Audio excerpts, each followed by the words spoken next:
Jordan does not want to speak tonight since she's our only person. We're gonna start with presentations. Mr.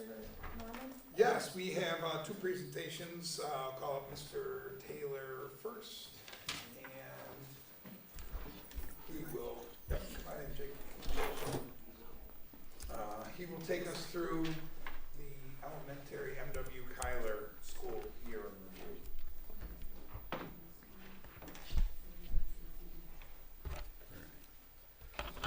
Good evening. Thank you so much. Oh, I got in front of me.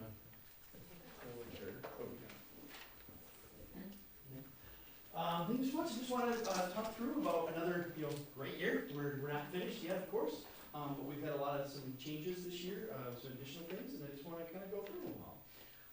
Thinking about our strategic plan, educational excellence, cultural communication, and student experience. Got a few pictures sprinkled in, of course.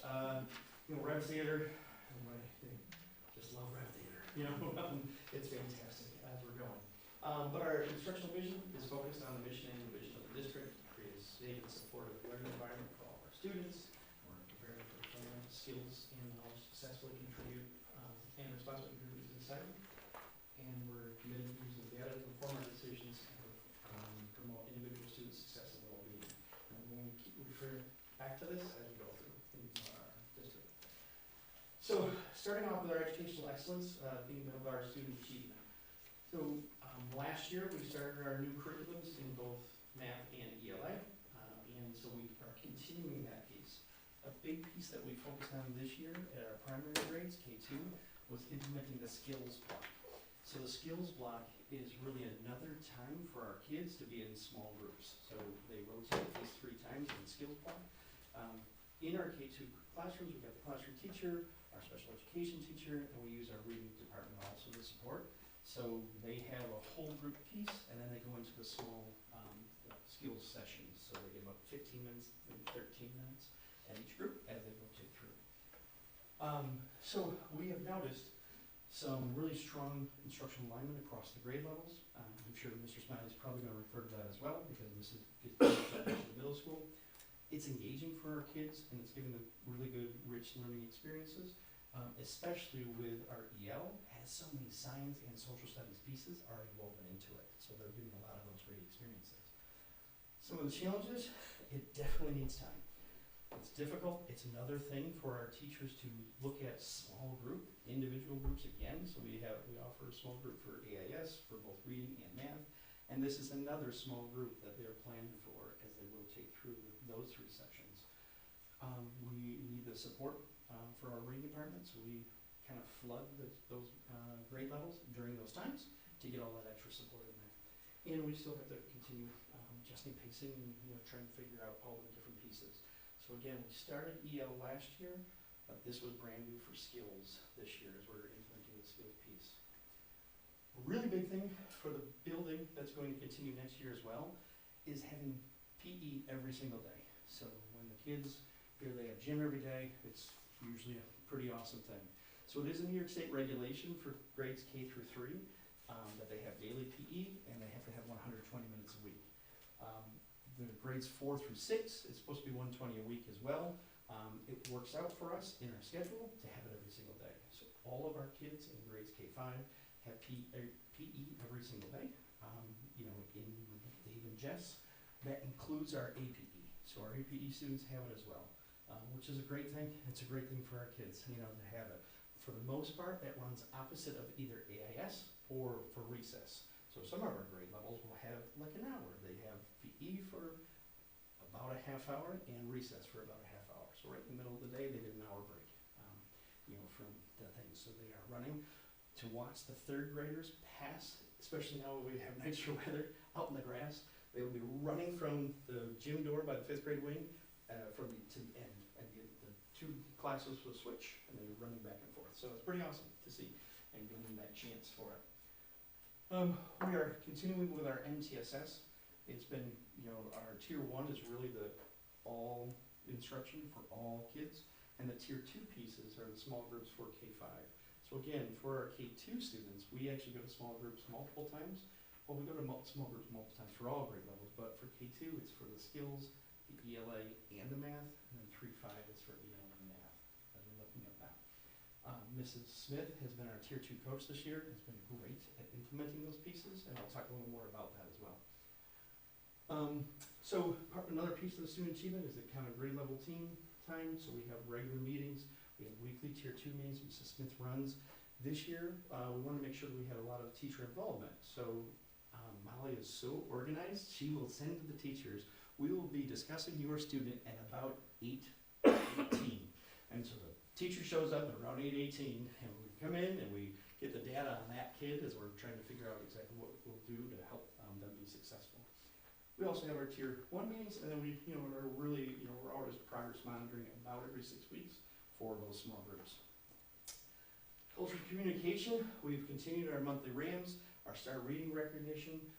At the upper grades for 4 and 5, because we're departmentalized, we don't do just star reader, we do a science or social studies star and a math star each month as well for those. The cafeteria's been giving them. One of the things we're looking at is having the bus drivers throw out an award as well. Last month, our cafeteria monitors, 2 of them, came and participated in the assembly for us. When we get to the cafeteria awards, the kids are going nuts. They're stomping on the floor, thanks to Mr. Briggs, but they're going on the floor, super excited about that. And we have one more assembly coming up in a couple of weeks. Of course, you know about Inventive Minds, is very successful, 1st through 3rd at Hannibal this year.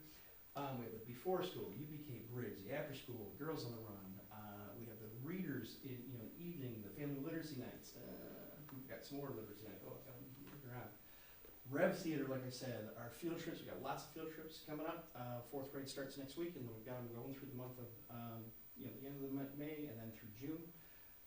That's Mr. Stan Tucker, who came out to our kids again. He handed the kids cash as when they were throwing these balls, if they could do it, if they could make it. He literally hands them a $20 bill, they roll the ball across, the kids are going nuts in the gym. When he was presenting, he lost his wallet because he'd taken money out. So he went down to the auditorium to do the grade level presentations after the big assembly. So one of the kids came in and said, Mr. Tucker, I think this is your wallet. And he, being funny, he's a great author and a great person, opens up his wallet and he's like, you didn't take my money. He's like, no, he didn't. What? I grew up in Atlanta, like everybody, they would take your money. So he took the money out of his wallet and he handed it to our kids. He didn't have much left, but he had like $10 left, and he gave the $5 to each of the 2 kids that helped him with it. He's like, because this wouldn't happen other places. They would have taken all the money, and I'm giving you the money. So it was kind of neat. It was a really cool thing. It was great, and he's just a great person. We had him last year, and overwhelmingly, all the teachers wanted him back, and the kids, so it was great. Of course, the hovercraft would go, the concerts, Historical Society, American Legion, Ladies Auxiliary, saw some of those.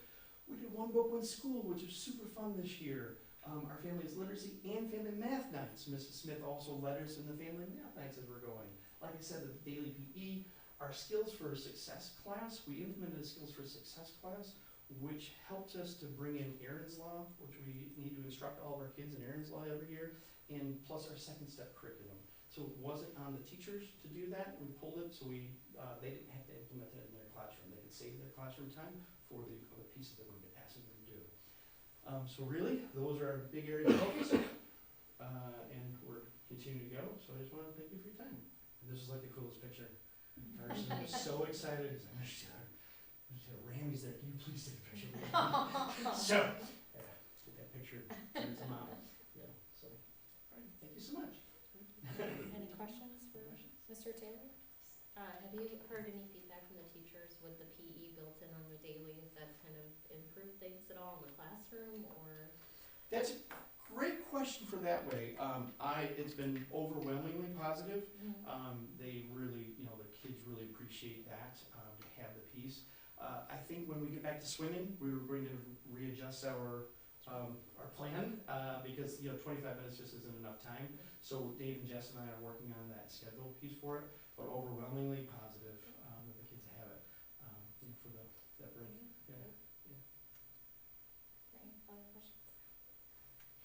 Thank you. All right. Thank you. And what Mr. Teller wouldn't tell you about the PE regulations are, we're probably one of very few schools that hit those regulations. He's saying that, and I'm literally like, Yeah. They worked really hard to kind of get that in. It's kind of and I think it's been well received, so. Shifting gears, we're gonna move from elementary school, we're gonna graduate up to middle school at this point, and there we go. Now, here is Mr. Smiley with the middle school. All right, thanks everybody for giving me some time to present the middle school, the state of the middle school for the 25-26 year. Mr. Taylor stole a little thunder with our instructional vision. I'm not gonna read through the mission and vision, but we did stay true to it this year as far as both pieces of that. The strategic plan connection, you guys did also see our board updates, all of the stuff that we touch on throughout the year. Culture, communication, educational excellence, and school experience. And as I go through my slideshow, you'll see where I touch base with all of these. Culture and climate, and then high expectations. Clear and consistent communication. One of the things that we do in the middle school is I have weekly updates that go out on Friday. In addition to that, I meet with all the grade level teams once a week. And what's nice about the weekly updates is that when I collaborate with 6th grade and then 7th and 8th grade, whether we're going over schedules, testing schedules, or implementing new ideas, I'm able to roll that out all in one piece so that the whole building's on the same page. I can meet grade level and then roll it into that weekly update. The weekly update has upcoming events, reminders, schedules for testing, and so on. It's a really good piece. In addition to that, it's the parent square notifications. I use them to give information on upcoming events. Teachers give not only students that are struggling, but also positive parent squares weekly as well, which I think is extremely important. And we also have BOCES throwing out district-wide communication through parent square, which they've done a great job. With the code of conduct, Tier 2 interventions, Tier 2 we meet every Thursday. And what's nice about meeting every Thursday is we're able to go through some of the data, whether it's behavioral, whether it's attendance, whether it's the SEL piece, or whether it's grades. We're able to put in intervention pieces for students, whether it's check-in, check-out, or it's lunch groups, or if we have to embed counseling as well, it's a good piece for those students to get what they need. And with that being said, the main goal is to also not only help the students, but decrease referrals. Student ownership, student council does a great job, as far as the student participation, giving them a voice in the building, but it also, increases the participation with the students, but also the events within the building. National Junior Honor Society, this is my 3rd year here. I want to say the first year that I was here, we had 4 or 5 inductions. This year, we're at 12 to 14. So the culture and the direction of the building is definitely changing in this area, which is very, very, very nice to see. And Mrs. Malky does an amazing job with them as well. Educational excellence and student achievement, data-driven practices. So the SEL, with ELA and math, like Mr. Taylor said, we rolled out that new curriculum last year. The teachers have done a great job getting their hands on the modules and working through them. But also, when it comes to the data piece of it, we do benchmark screeners every marking period. But in addition to that, we take that data, we take New York testing data, and we wrap it up into data review that we meet with grade levels throughout the year, and we come up with strategies. Where are the holes? What can we do to improve it? And it's a good way to review where our strengths are, but also where our weaknesses and what we can do to improve instruction. Some of the interventions that we have this year, I don't have all of them up here, but I do, as far as the after-school programming, we have seen a dramatic shift with the amount of students that stay after for not only 10th period, but the 4:45. Year 1, when the bell rang at 2:20, everyone's out of the building. Year 2, we had a boot camp at the beginning of the year to try to show the importance of what 10th period can offer. And then this year, it's really taken off. Today, for an example, I was sitting up at the foyer during the first dismissal, which is the buses. I counted 23 kids leaving. So out of the 160 kids that we have in the building in the middle school, 23 kids are leaving at 2:20. That says something about what the direction of the school has been going, or the building's been going in. The after-school program, we have a 10th period rotation. The academic success program we embedded last year. This year, it's really flourished as far as how can we accommodate kids that academically need more support. We have 6 teachers that are involved in it now. It runs Monday through Thursday, and we have 1 special ed teacher as well. I meet with every kid that's ineligible individually. We come up with strategies, but we also put them on that 445 list. Any kid that's failing 2 or more classes, they're going twice a week to that 445 program. I'm also communicating that with phone calls home with the parents.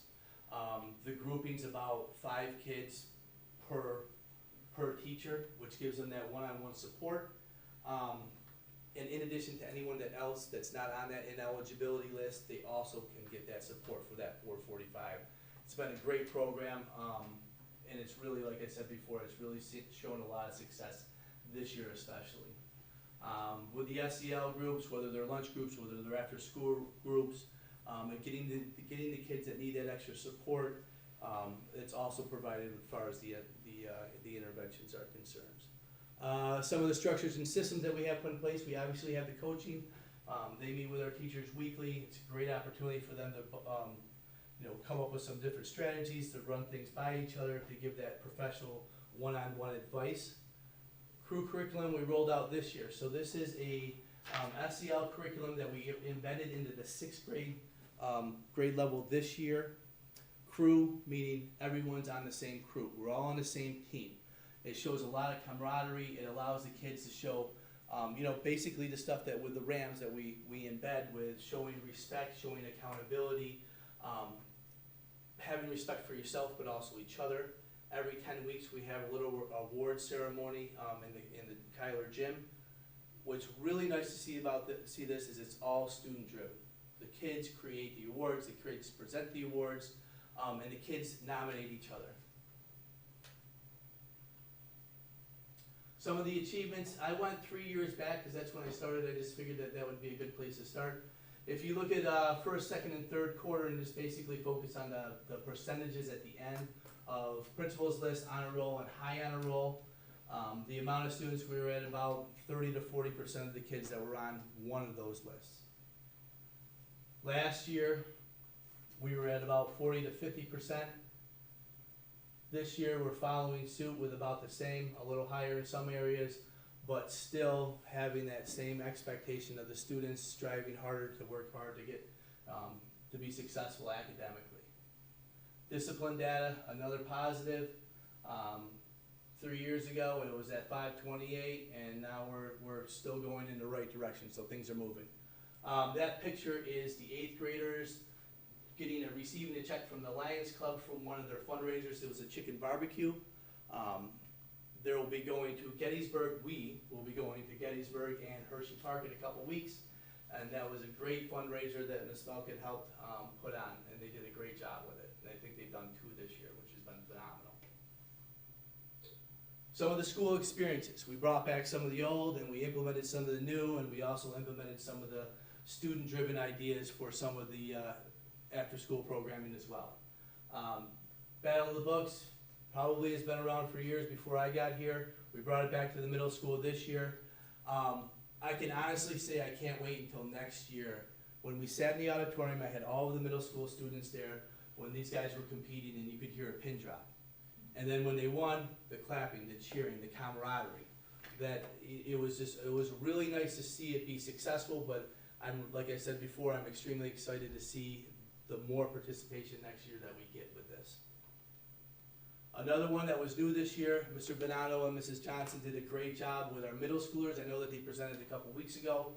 This is just a quick snippet. We had 8 participants. 3 groups out of the 8 actually medaled, and 1 took first place. I think Mr. Johnson was here with what he got first place with when he was there. So this was a great experience for him. When I went out to visit, it was at CNS Middle School, which is a school probably the size of this whole district. So when they walked in, they got to see it. It was just, it was exciting to see them compete, but it was also exciting to see them experience something new that they're going to be able to carry forward into the high school. One Book, One School. This was a district-wide initiative, and this is something that, if you asked me at the beginning if it was going to be as successful as it was, I was a little skeptical because of just the whole process. Let me elaborate a little bit. So if you look at the top bullet there with one book, one school, when we rolled this book out, if you guys have not read The Giver, I highly suggest you read it. We brought the whole building into the auditorium. We had that up on the screen in the back. Mrs. Gelati did a phenomenal job with interviewing students on questions that were part of the chapters. Like, what if you could only see black and white? What if you couldn't choose your job? And we showed that to the students just as the introduction to this book. And then we read chapter 1. The whole building was in this auditorium. Everybody had their own book. And I tell you, you could hear the pages turn because everybody was following along. It was great. And then we followed that up with every period for the next couple of weeks. Every period was responsible for a chapter. So the following day, period 2 read chapter 2, 3, 4, you see how it goes. With that being said, I want you to look at the picture on the left-hand side. Those are basically sticky note size squares that kids colored on to create that. And Mrs. Gelati put it all together. It's on a piece of plywood that we're gonna hang in the middle school wall, just to show how significant that book was, but also just the camaraderie and the participation and the buy-in that we had with the students. Once you got to a certain chapter in the book, it was when he started to see color. We rolled out Winterfest. So on the bottom there, you see the tie-dye shirt and you see the plain shirt. We started out with the black and white, which was what everyone could see in the book at the beginning. And then during Winterfest, this was a huge undertaking, Mrs. Gelati was able to have every student tie-dye their own shirt. So 160 kids tie-dyed their shirt during that. In addition to that, they also did other stuff like on the left hand or the right hand side there, they all planted their own marigolds, and then Mr. Wana kept them under the light. They were able to bring them home to their parents and plant them. Echoes Theater, Rev Theater came in. They come in the fall. They work with all the ELA groups, and they write short stories. All of these short stories are submitted in. All of the districts around the area that they do business with, they go through them and they create skits. Ruby was the winner that they actually performed one of their skits. I call the parents ahead of time. I tell them not to tell their student that they're going to get this award. They come in, they surprise their kids, they bring their family with them. The whole building, the whole middle school comes into the event, and all the kids on the left-hand side were all the honorable mentions. So the participation was great.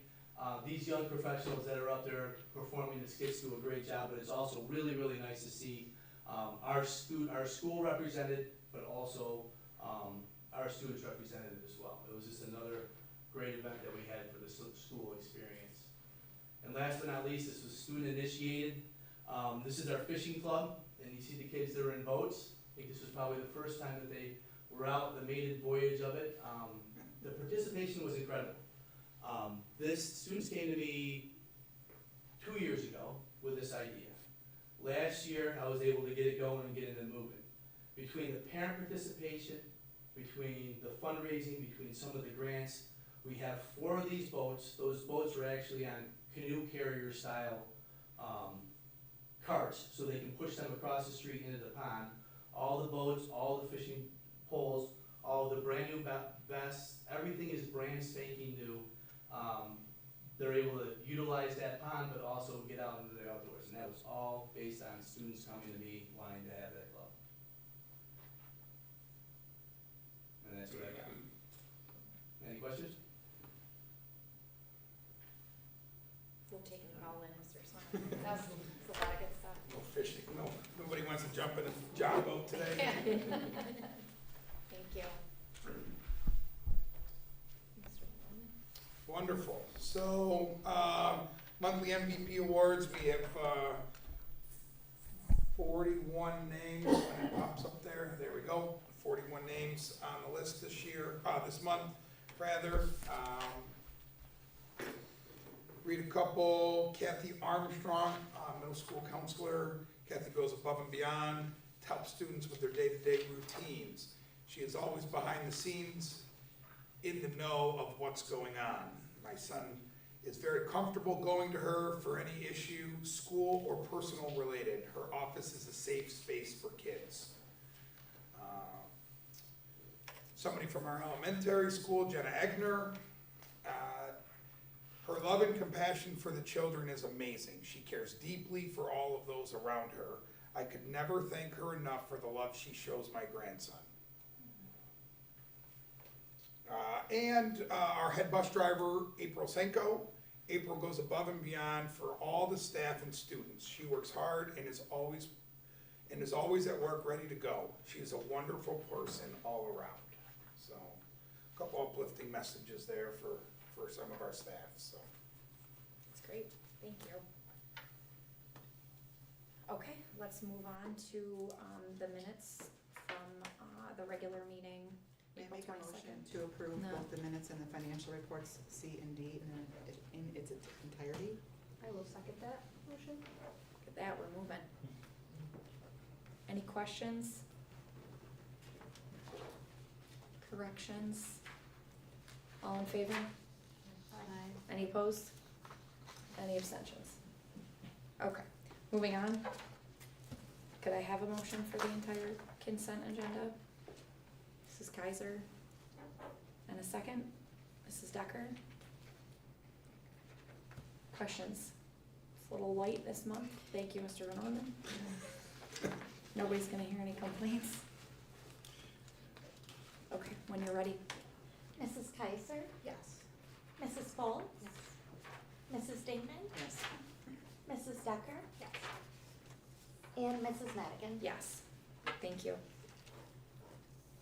Okay, F, new business, Make a motion for F1 through 2. 1 and 2. F, I'm gonna make a motion for F. Mrs. Kaiser, could I have a second, please? Second. Mrs. Folds. I appreciate you looking though. You never know. Any questions on this? I'll just make a statement that we're holding the tuition as the same as last year for international students. The hope is that there will be more possibilities for international kids next year. But there just wasn't a very big pool, unfortunately, for the 25-26 school year, so. Questions?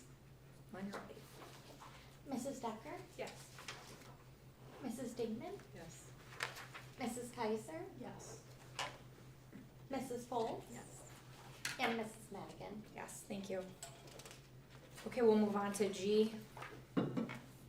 Questions on the administrative reports? Or if anyone feels like making Aiden feel comfortable. Aiden, I think yours was great. This is my favorite one, every month. It was so great, if you'd like to attend through the summer, you're more than welcome to do that. Just don't say anything, it's fine. Okay, seeing that there's no questions, we'll move on to the superintendent's correspondence. Certainly. First thing I'd like to bring up, kind of on the heels of Aiden there, is as the board's aware, we have been working through our student process, selection process for our ex officio student board reps for next school year, as Aiden's term here with us expires next month. And working with Mr. Gaffney and with student council, I think we came up with a really innovative and inspiring plan to involve 3 students next year. And one of those students is here this evening in the back. So Jacob Mercer is in the back there. He's one of the 3 rising seniors that'll be our ex officio student members for next year. Joining Jacob will be Ella Palermo and Hawk Holbrook. So the plan would be for those 3, 2 of them would come each night, but having 3 with busy schedules as seniors and family activities in life, this hopefully will allow some flexibility for those folks.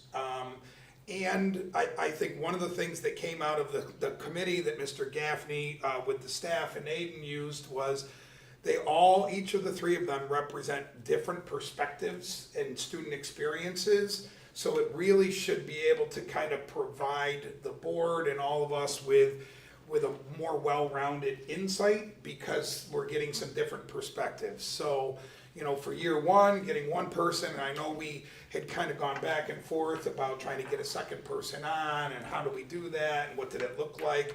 So to kind of see it evolve and grow from one to having really 3 strong representatives for next year, we're excited to bring that to you.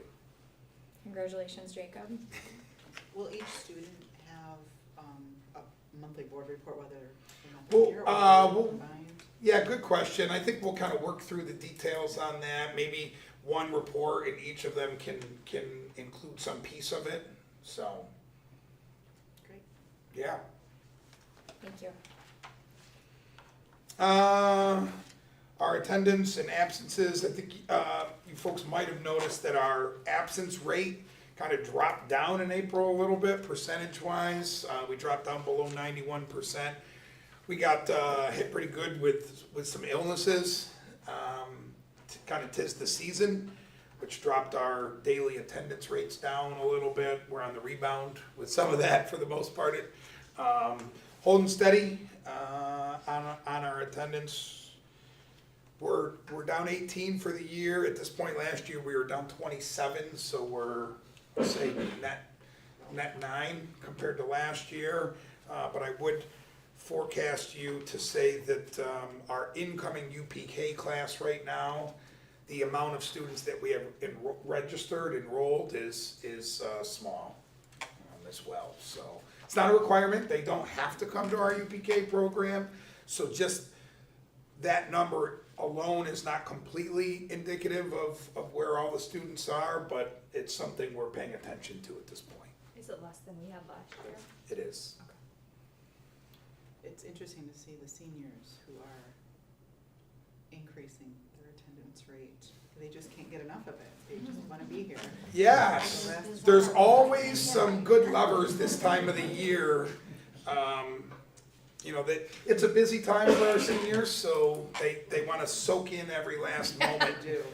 Maybe while some they're of them here. have used up all their absences already. Yes. As I had mentioned in my transmittals, I'm sharing with you a preliminary draft of the code of conduct. Similar process to last year. We took some feedback, ran some changes through our legal department, made some, last year we made quite a few changes to the overall. This year was more, I'll say, general updates on some things that we might have noticed throughout the course of the year were missing. I would point to, what was the page number? Page 24 in our MTSS, just draw your attention to, we have incorporated a little more explicit information about some of our MTSS supports and strategies, along with, and there'll be some different formatting that you'll see come forward, but halfway down on that page, you'll see some information about some restorative practices. You know, our code of conduct has alluded to restorative practices, and we really wanted to make sure that we kind of listed what some of those may include.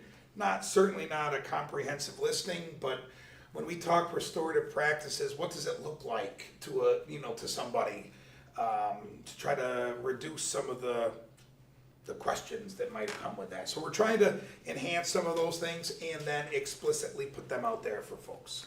So this, Just a quick question yes. about that. Is this the same language that would come potentially from a principal to a student's family? Is like, does this, In what like regard? if you were in any of these tiers, is this how we deliver the information, so it would match, so people could understand if they were? Yeah, the tier language is pretty synonymous. We use that. We have, tier 1 teams, we have tier 2 teams, we deliver supports at tier 1, tier 2 levels. So this is how we explain it to parents? Yes. About their specific student as Yeah. well? Mhm. Okay. Yep. Thank you. And then the safety plan follows that. The big change here is I just tried to make it a little more generic. We took specific names out and just left titles in. It's something that I think through some of our policy work in the last couple of years has been something we've tried to do because there's always a name you miss somewhere in a chart or a document somewhere. So the titles are important, those roles are important, but the names are interchangeable, for lack of a better description.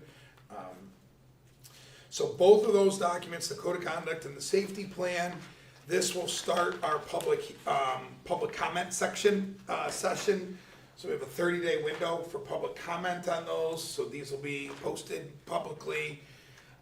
We will have a, a hearing prior to our next board meeting for both of those. And then these will both be brought to the board in July at our next meeting after the 30-day hearing comment period concludes for approval. I always like to include this time of the year an update on our budget vote from last night and board member election. So as we had shared, our community, again, overwhelming support for the work that this school does by supporting our budget this year. 312 yes, 95 no's, 407 total votes, 77% passing rate for this year. And proposition for our bus purchases, vehicles, these are gas, fuel-powered vehicles. I feel like it's always important to remind folks that that's the types of vehicles that we're purchasing right now. We had an 81% approval rate on that, so I think that was overwhelmingly positive as well. And congratulations to Mrs. Foltz and Mr. Palermo on being elected to seats for us for next year. I did some comparisons on previous votes in terms of passing rates and number of voters. So we were just over 400, 407, I believe. That's pretty consistent. In 2000, we had 880 voters, which really is an anomaly here when going back through. What happened? I don't know. More students too.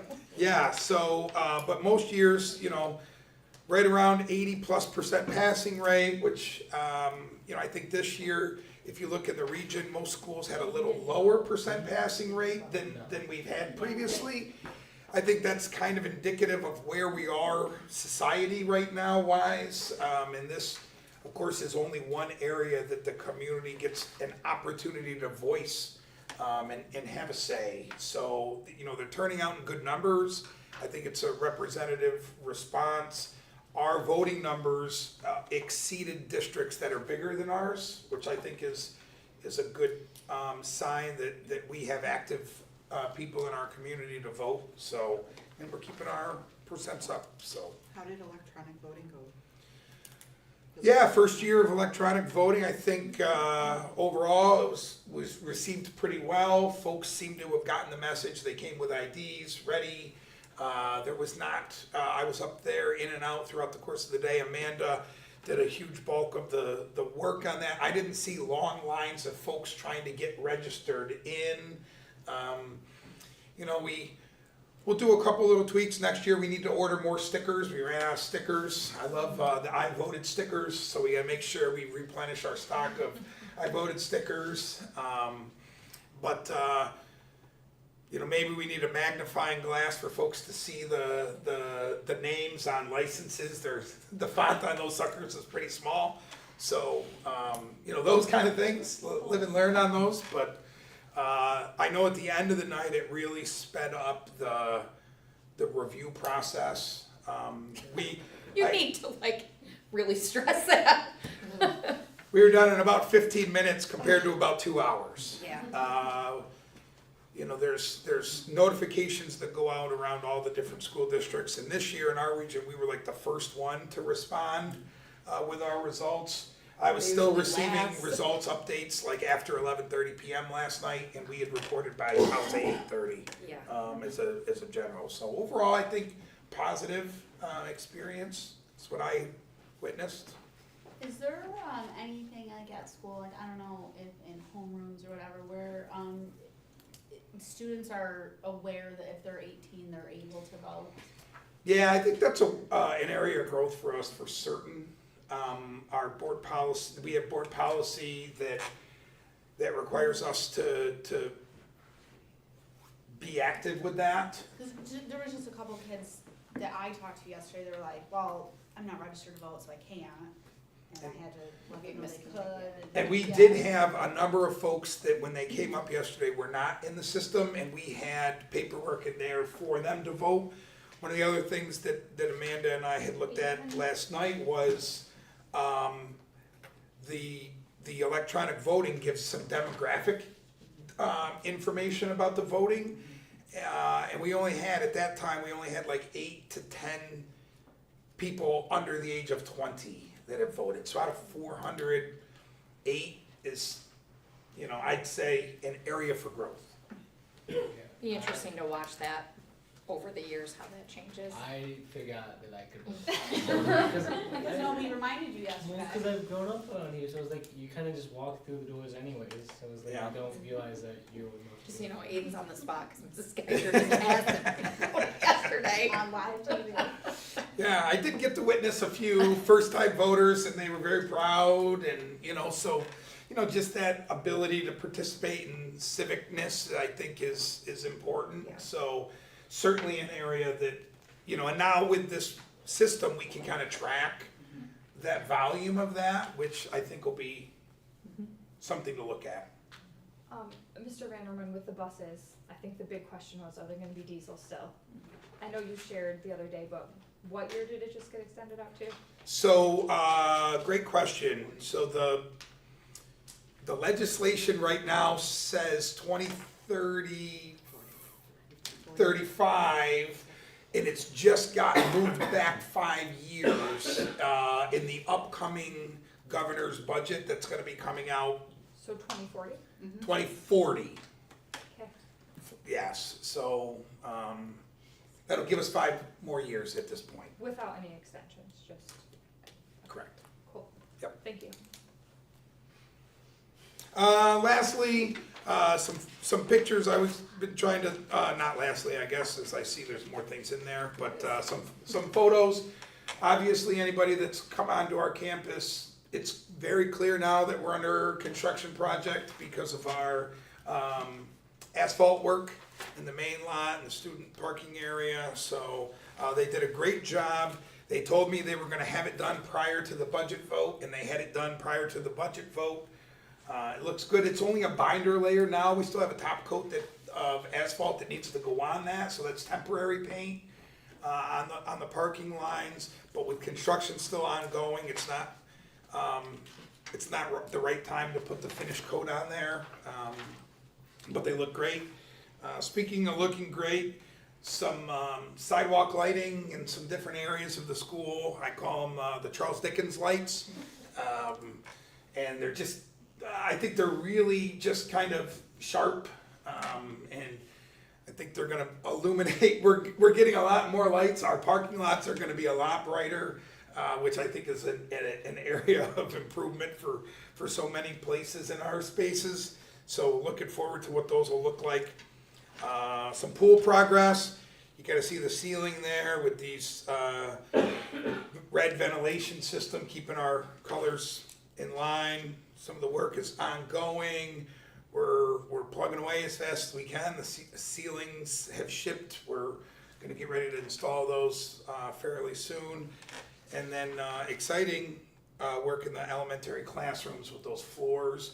These classrooms weren't even scheduled to be started demo until July, and now they already have floors back in them, which is a great thing. So, not ready to be moved back into, but like we're certainly heading in the right direction. Questions on the project? Great. The last thing was I wanted to share a proposed draft Board of Ed meeting schedule for 26-27 with you folks.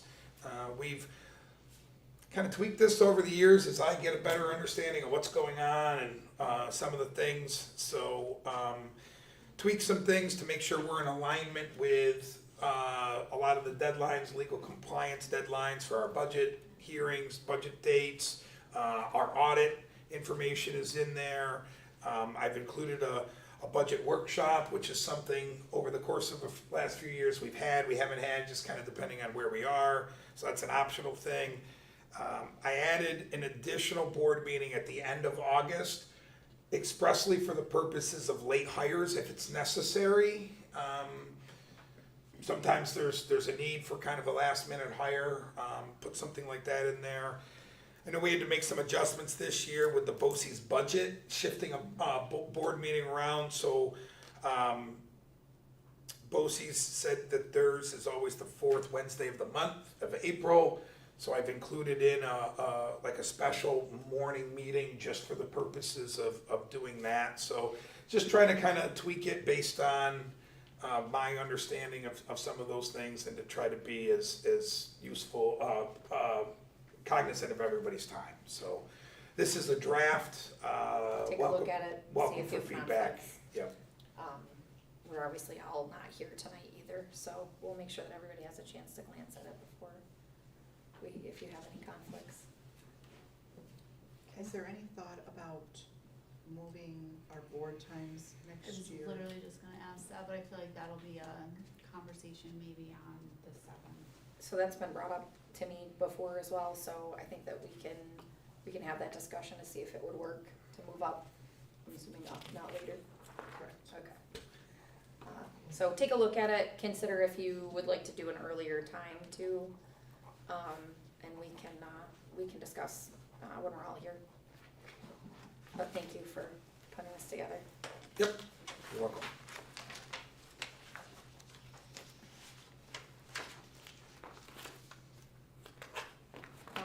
This is actually probably something if you wanted to speak to, as far as the. Yeah, Okay. absolutely. As everybody knows, Wayne Finger Lakes BOCES has been going through some transition. They have hired Lily Telkett, who is the DS at TST BOCES, down in Tompkins County area, to lead the search, for the next district superintendent for Wayne Finger Lakes BOCES. Last Friday, she provided us a template timeline which shows an October estimated start date for this person as October 1. So hoping as they go through this process, superintendents in the region will have an opportunity to be involved. There's 25 of us, I don't know how many will be involved with that. Obviously, folks had an opportunity to provide some feedback with that survey responses. So Mrs. Telkett is not a candidate for this position. She'll be leading the charge. Dr. Huber is also not a candidate. She's our interim. She is the DS at Monroe 2 BOCES. So they both already have jobs at other BOCES regions. So I don't know where it stands. I know there's been a lot of transition. We kind of get updates quite frequently from BOCES on the hirings and the shifts as we've gone through a lot of different changes this year at the BOCES level. But I can say I'm very pleased with the transparency, communication, and the plan moving forward that Dr. Huber and her team have put together for us. So Great. Look forward to updates. Any other questions? Okay, then I will take a motion to move into executive session for a particular personnel matter. Mrs. Kaiser, did you make that motion? Thank you. Do I have a second, please? Mrs. Dingman, thank you very much. Kaiser Dingman.